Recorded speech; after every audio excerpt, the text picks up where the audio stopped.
Bienvenidos, welcome, hello.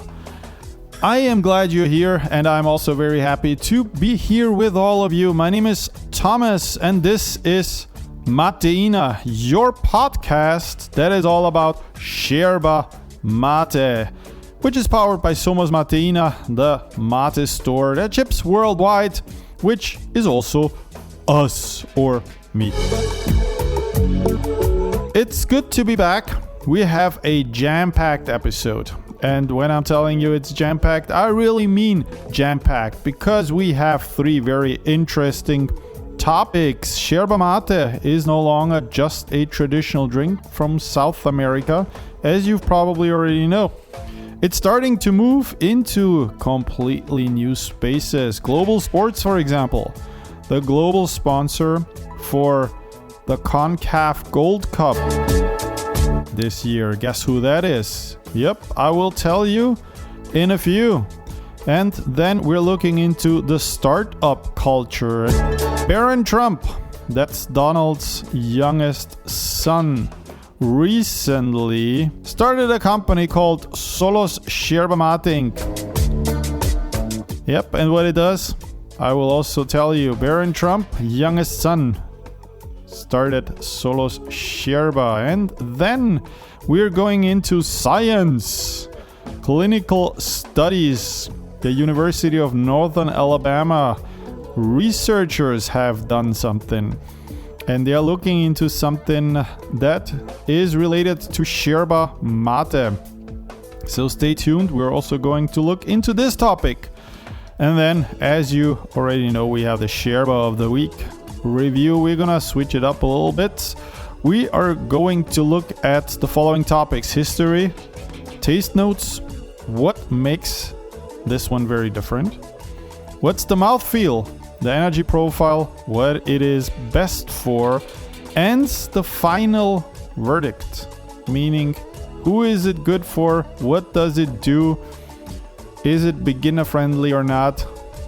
All of that and much more is coming up in a few, so stay tuned, because it's a very fascinating episode that I am going through with you today. So without any further ado, I would say we'll start with sports. Global sponsor for the CONCACAF Gold Cup this year is no other than Yerba Madre. Yerba Madre. Yep, do you know what that is? Nope, you might know it under the name Guayaki, which was founded in 1996, interestingly, as a senior project at a California Polytechnic State University San Luis Obispo by two guys, David Kerr and Alex Pryor.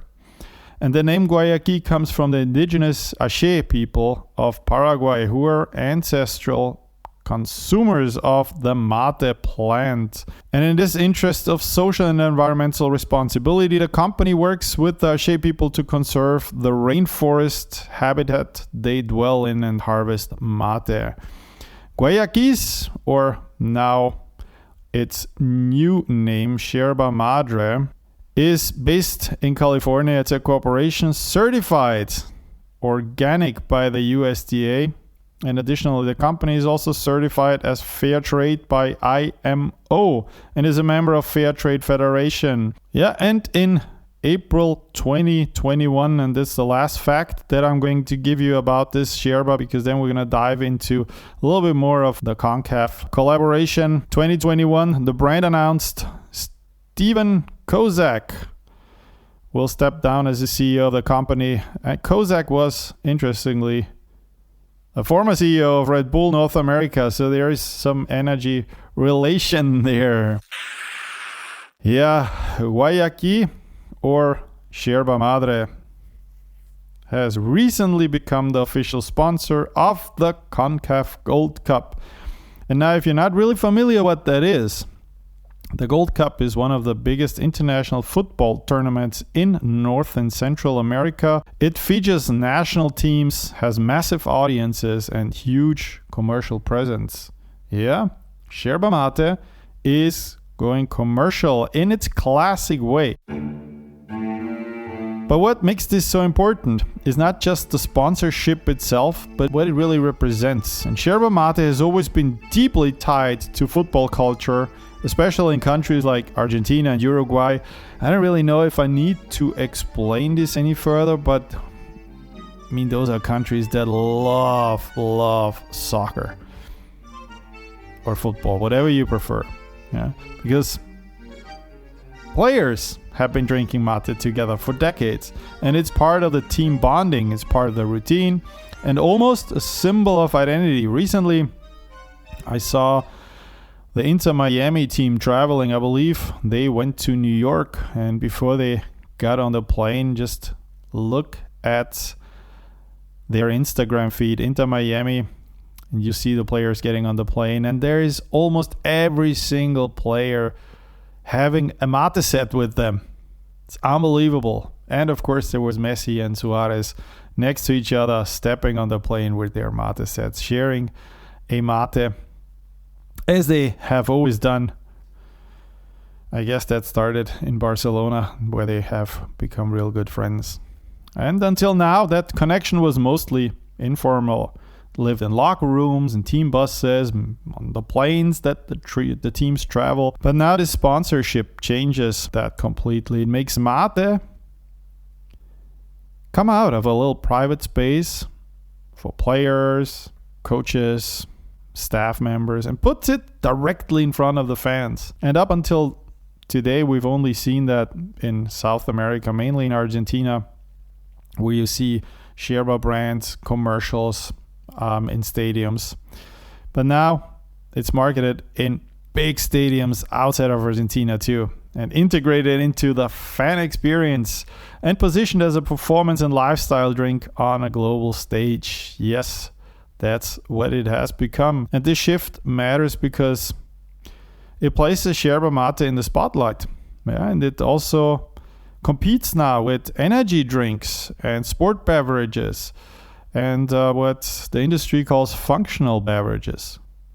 Because those categories are worth billions. And not just in one country, all over the world. And they've traditionally dominated sports sponsorship. So what do you think about this? Yerba Mate coming out of his little hole and going global. Isn't that beautiful? So when you watch it, if you're a soccer fan, when you watch it and you see it, yep, Yerba Mate is on the big stage and enters spaces that signal a level of confidence, ambition, and the spotlight is right on that Yerba. It also shows how brands are trying to translate a cultural ritual into something more scalable, I guess. Drinking mate in a circle is a slow social experience. In a stadium, a sponsorship, it's fast, it's loud, it is commercial. It's bridging the gap between that slow, relaxed atmosphere that you have in a ronda when you drink Yerba together, and it brings it to the big stage of 90,000 people stadiums. Beautiful. Yeah, so go on Inter Miami's Instagram, and you'll see the team travel with their Yerba sets. Yeah, and don't forget, we're also on Instagram, we're on TikTok, we are on YouTube. Somos Mateina, this is how you find us. And you can also go to our little store. Well, it's not so little, but you can go to our store and get your Yerba gear. SomosMateina.com, SomosMateina.com, and get yourself the Yerba that you want. But let's move on. Business. Donald Trump's youngest son, Barron Trump, recently found a company that's called Solos Yerba Mate Inc. And listen to this, it has reportedly raised about $1 million in seed funding. Well, that poor boy does not really come from money, so it must have been really difficult for him, right? So at first glance, it might seem like just another startup launch. But when you look closer, it tells you something important about how we market products and how it is being perceived. Yerba mate has been steadily growing in the US over the past decade, especially amongst consumers who are looking for an alternative to coffee or highly processed energy drinks that contain normally a lot of sugar. It sits in this interesting middle ground and it offers caffeine, but it also carries the natural aspect and plant-based image, which is very appealing right now, and in general, I would say, not just right now. When someone so connected to a high-profile political and business family enters this space, it usually means something, right? They believe the category still has room to grow, and that it hasn't reached its peak yet. And I agree with them. There is lots of room to grow, especially for the traditional Yerba. Because you see in the US, in Europe, and other countries, you see Yerba market in the supermarkets. And remember, depending how old you are, go back 5, 10, maybe 20 years ago. Can you remember that you went to a supermarket and you saw any mate brand, whether it was in a can or whether it was in its classical traditional packaging? Probably not, right? So Yerba has come a long way. But let's go back to Solos. The brand itself is expected to focus on direct-to-consumer sales and lifestyle positioning, which reflects how modern beverage companies operate. Guess what? Sure. It's not just about selling a drink, it's about building a brand that people identify with, something that fits into their daily routine, that accomplishes health goals, or it might even fit in your social image. At the same time, the political connection adds just another layer. It brings attention. It turns a simple product launch into something people talk about beyond just taste or ingredients. And that's another sign that Yerba mate is moving into the mainstream. When products become part of broader political conversation, it usually means they've crossed out of the niche territory. And it is not his first company. Barron Trump founded a company when he was still in school. I believe he still is in school, but when he was still in, I believe it was in high school, he founded a company. So that young man, I guess, has a very bright future. I hope that Solos Yerba will work for him because, let's face it, it's beautiful, it's Yerba. I just hope he focuses on the original Yerba, the packaged one, and not on the cans. But we'll see how Solos Yerba will develop over the next couple of years. Yes. And where does the next story take us? It takes us into a completely different dimension. Science and health. Because at the University of North Alabama, researchers have launched a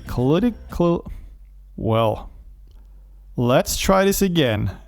Researchers at the University of North Alabama have launched a clinical study, there you go, looking at how Yerba mate affects older adults.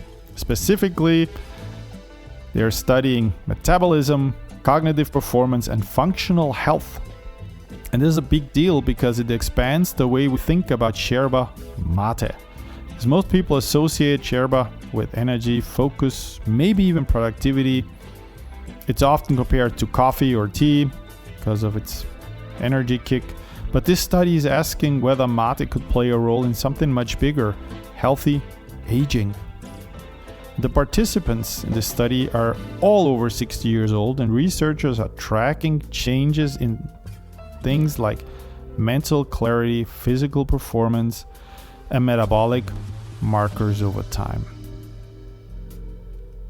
What makes Yerba mate interesting from a scientific perspective is that it's not just caffeine, as we've heard in previous episodes of this podcast. It contains a range of compounds including polyphenols, theobromine, and so on, which are also found in foods like berries and green tea. And we know that berries are good because most of them are anti-inflammatory. And these compounds are often studied for their potential role in reducing inflammation and supporting long-term health. So if this study shows positive results, it could shift how mate is positioned globally. It could go from a simple beverage that relates to energy, kicks, caffeine, and so on, to something that is really good for long-term health. Yeah. So instead of being marketed primarily as an energy drink, it could become associated with longevity and preventive health. And that would be a major shift because it opens up entirely new markets. Suddenly, you're not just targeting young professionals or athletes anymore. You're also speaking to older adults, healthcare conscious consumers, and people who think about long-term well-being. And now the final topic brings everything together because it's happening right now on a global scale. At the same time, 2 major international trade shows are taking place. Yep. We've announced it in the previous episode. Vegas, my friends, and Barcelona.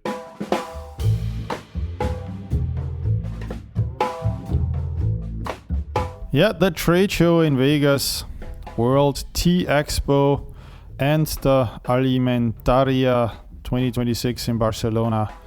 These events might not sound directly related to Yerba Mate at first, but they are actually critical to its growth.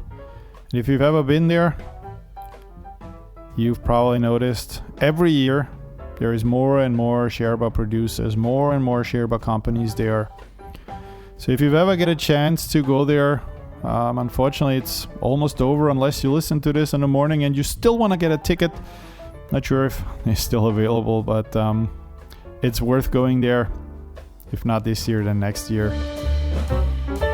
Yeah, beautiful trade shows. The World Tea Expo in Vegas and Alimentaria in Barcelona. But let's look at it a little bit closer. The World Tea Expo is one of the most important industry events for tea and related beverages in North America and in the world. It's where buyers, distributors, cafe owners, and brands come together to see what's new. Even though Yerba Mate is not technically tea, Ilex paraguariensis, it's often grouped into the same category in international markets. So this is where mate brands can present themselves as part of the broader functional beverage movement. They're not just selling tradition, they're selling energy, focus, health benefits in the format that fits modern lifestyle. But at the same time, Alimentaria in Barcelona represents something even bigger. It's one of Europe's largest food and beverage trade shows, bringing together numerous companies from all over the world. This is where global distribution deals happen, where products enter new markets, and where trends start to spread internationally. So for Yerba Mate, this is especially important because Europe is still an emerging market. Unlike South America, obviously, where mate is already deeply rooted in daily life, Europe is still discovering it, especially in its traditional version. And trade shows like this, they welcome Yerba Mate brands and the opportunity to present themselves to a broader audience. And what's really interesting is that both events are happening at the exact same time. This means right now, behind the scenes, brands are pitching products, negotiating deals, and trying to position mate in different ways depending on the audience. In the US, it might be framed as a clean energy drink. In Europe, it might be introduced as a premium exotic plant-based beverage. Same product, different story, but you can also mix it up. You can also flip it and say, in Europe, it might be framed as a clean energy drink, and in the US, it is a premium exotic plant-based beverage. No matter how you look at it, It's all of the above. And that's how global expansion works. Beautiful. And when you step back and look at all 4 of these stories together, a clear pattern starts to emerge. Because Yerba Mate is moving into global sports culture. It's attracting attention from investors and high-profile figures. It's being studied in serious scientific settings. And it's being promoted at major international trade show events where the future of the industry is being shaped. All of this is happening at once. And that's what makes Mate and this moment so unique. Because for something that started as a simple shared drink by the Guarani people, passed around in circles, Yerba Mate is now becoming part of a global ecosystem that includes business, science, culture, and commerce. And it really feels like we're just at the beginning of this transformation, my dear friends. Mate is going global. Isn't that beautiful? I love to hear this. It spreads like wildfire. Mate spreads like COVID in 2020. And it's a lot better when Mate spreads than COVID. So let's face it, Mate is on the rise, and that's beautiful. What do you think of these topics? 4 interesting topics. Global sponsor at the CONCACAF Gold Cup. Yerba Mate. Barron Trump, Donald Trump's youngest son, started Solos Yerba Mate Inc. and the clinical study at the University of North Alabama, looking at how mate affects older people. And then the 2 beautiful events, the World Tea Expo in Las Vegas and the Alimentaria in Barcelona. What do you think about these topics? Have you ever heard of the trade shows? Have you ever been there? Just let me know.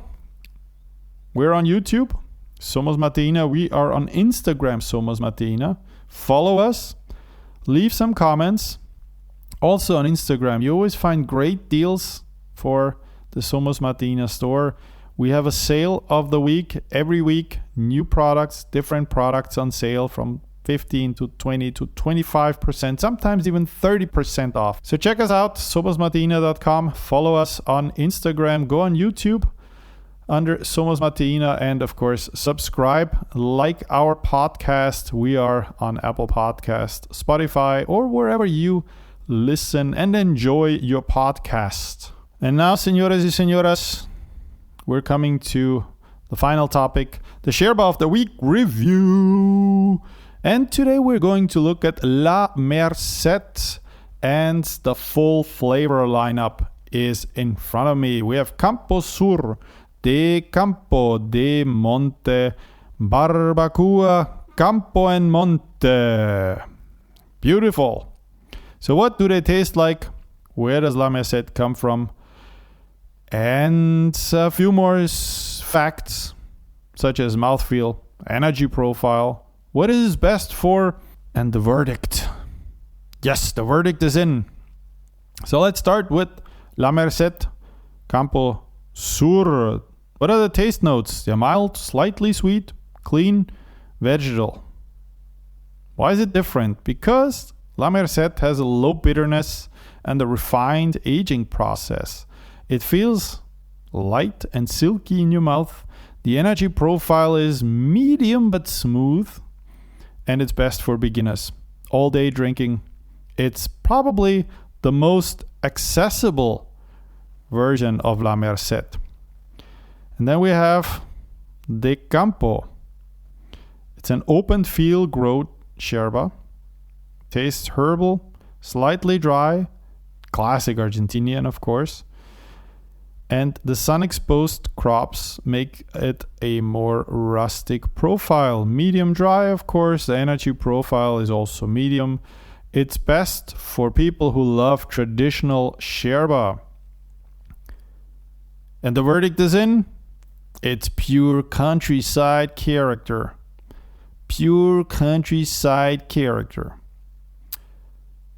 Yep, De Monte, it's a little bit fuller, it's heavier, it's medium strong. If you drink De Monte, you should have a taste for more complexity. It's a bit darker. It's a more serious mate, and it's forest grown, so it grows in the shade. Barbacoa, it's of course the perfect one for fans of smoky or roasted flavors. It is intense, it's heavy.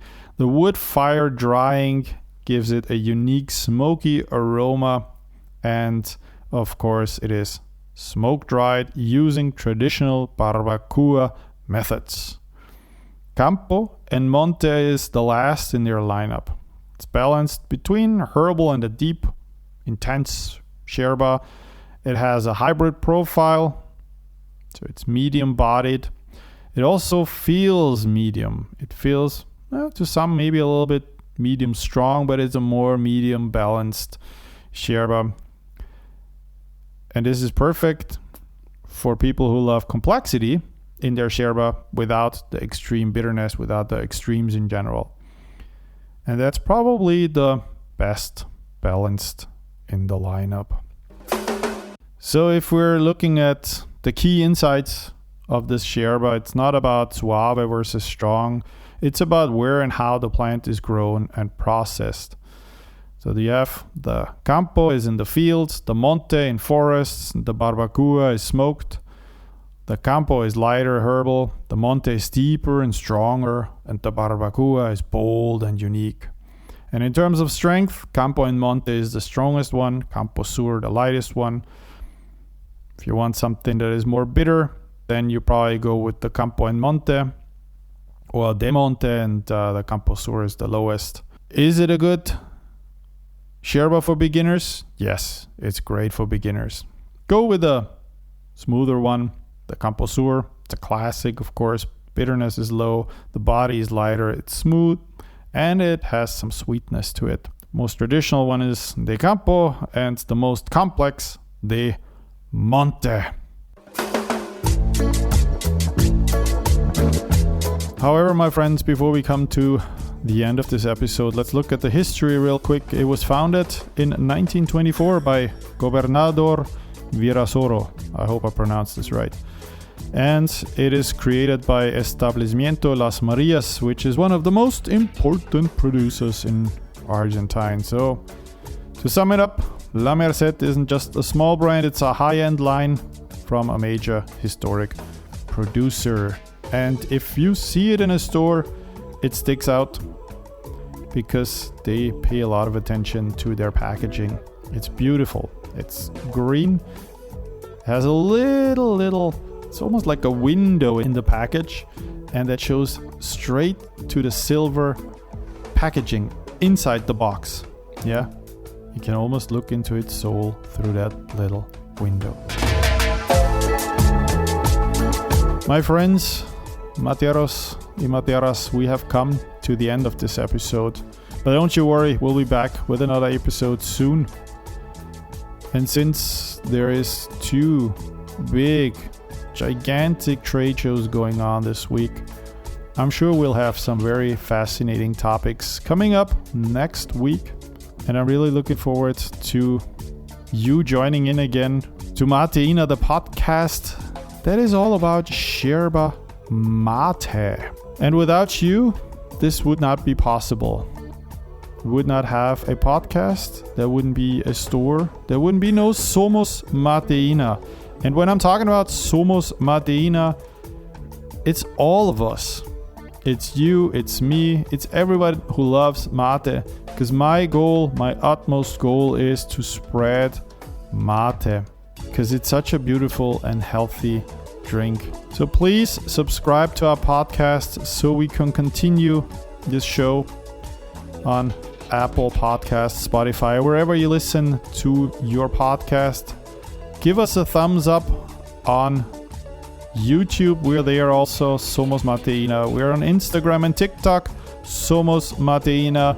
And don't forget, if you ever need Yerbas, go on our website, somosmateina.com. We do ship worldwide within a few business days, depending on where in the world you live. So follow, subscribe, thumbs up, get your products, get your Yerba, get your mate life going.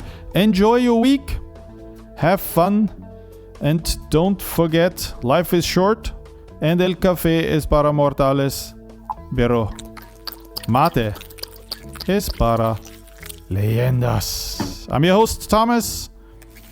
Thanks for tuning in.